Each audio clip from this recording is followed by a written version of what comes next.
Hello, hello, hello. Welcome back to the Whispered Woods once again. My name is going to be Michaela, and welcome to week 5 of the draft diaries. Exciting week. Miss First Round versus the owner and operator. I went up against my definitely friend, Nando. He is the one who runs the league and was the originator behind the rule set, so fun times for me. But as per usual, let's get into the team breakdown. Have our opponent's team in the normal location, as always. But starting, of course, Ambipom. Bye. Silk Scarf Technician, Fake Out, Knockoff, U-Turn, Thunderwave with max attack, max speed, and I forgot to put the last few points in. Oopsie daisy. As per usual, Ambipom is just a very good support Pokemon that can handle a lot of issues. I've actually got pilled on the Thunderwave after rewatching some battles from last season from the person who had it. Then, I think making their debut? I don't remember. Break Even the Nidoqueen, Sheer Force, Life Orb, obviously. Max Special Attack, Max Speed, with a Sludge Bomb, Earth Power, Brick Break. This is because, as you can probably tell, Nando has that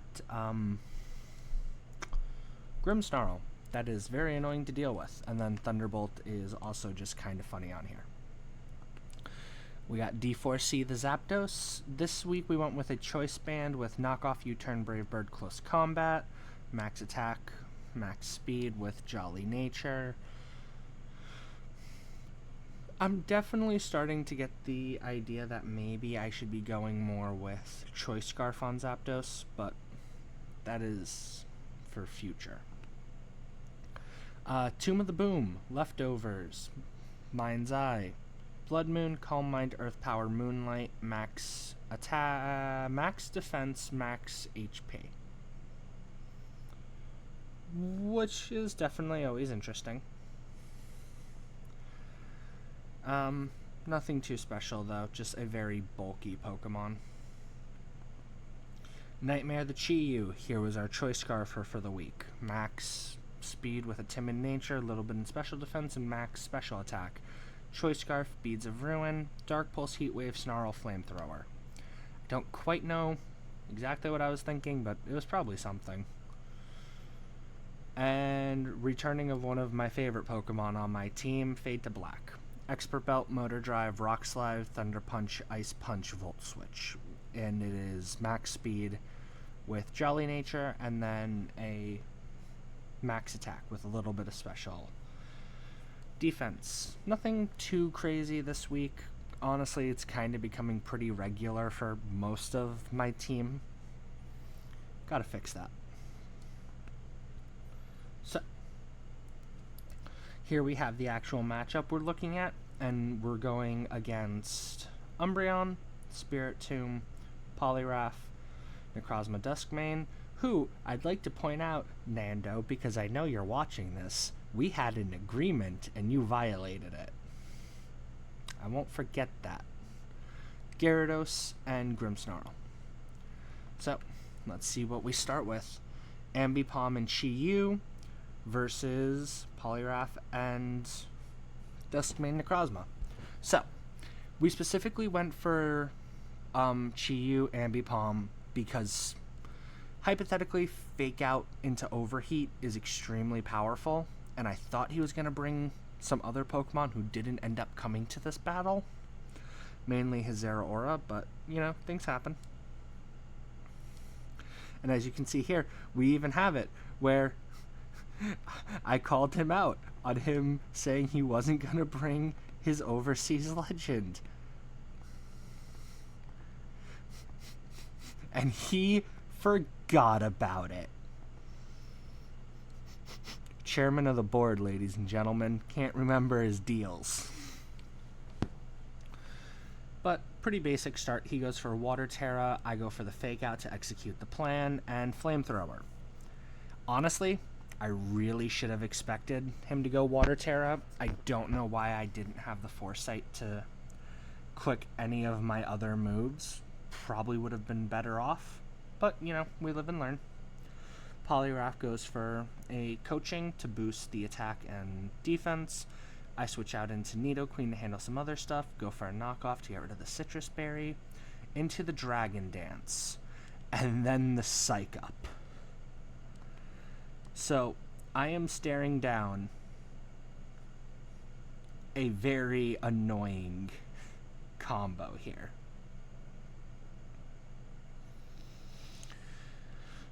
Let's see how I deal with it. Rock Slides, big damage, but not too much. Thunder Wave hits, cuts the speed in half. Drain Punch. Unfortunately, we lose Ambipom in this trade-off.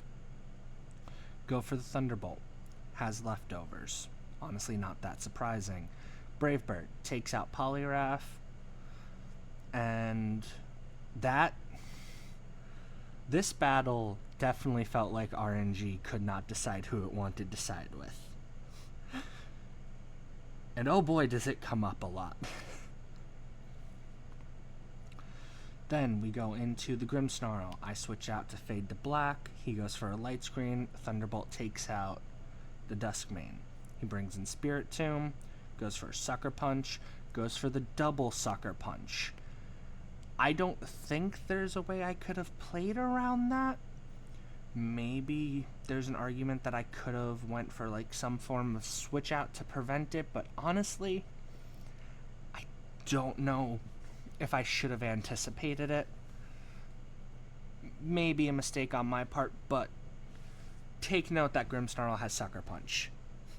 It is a mistake that I forgot to take note of later.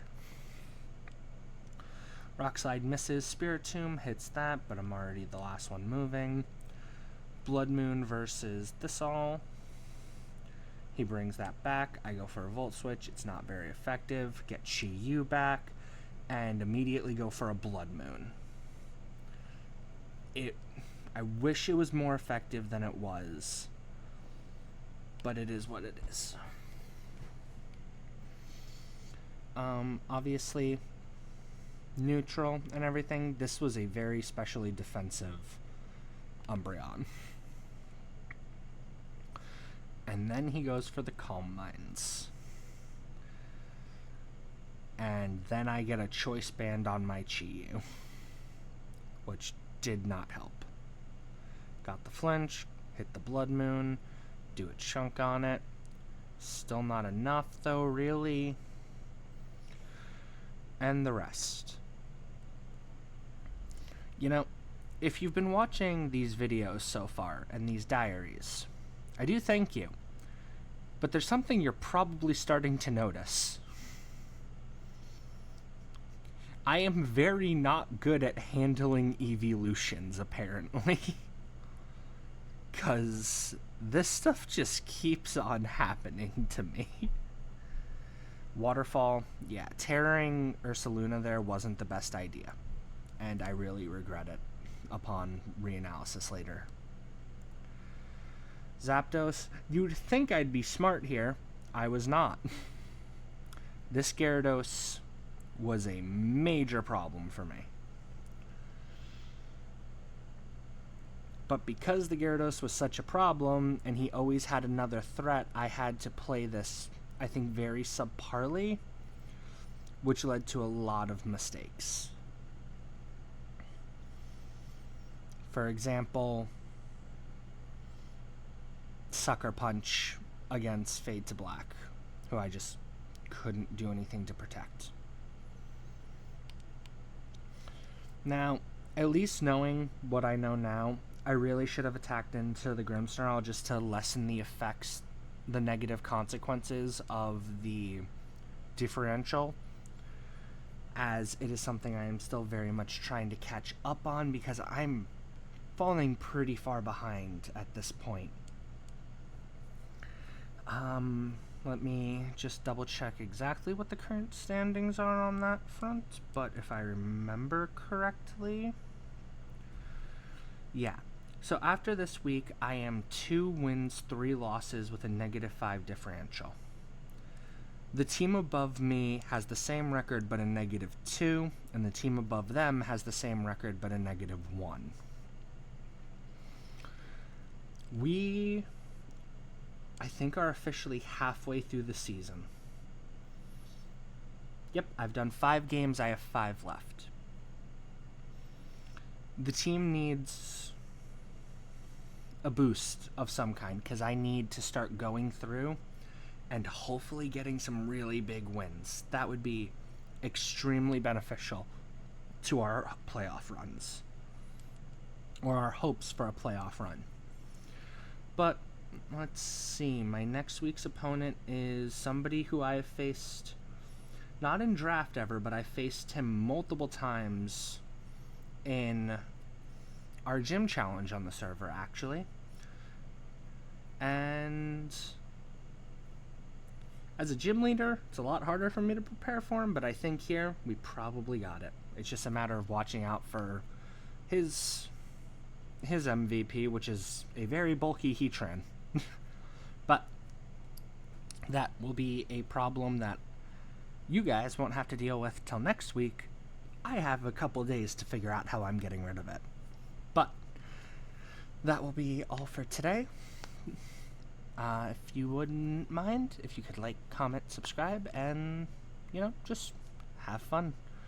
But thank you for getting lost in the woods with me today. Arrivederci.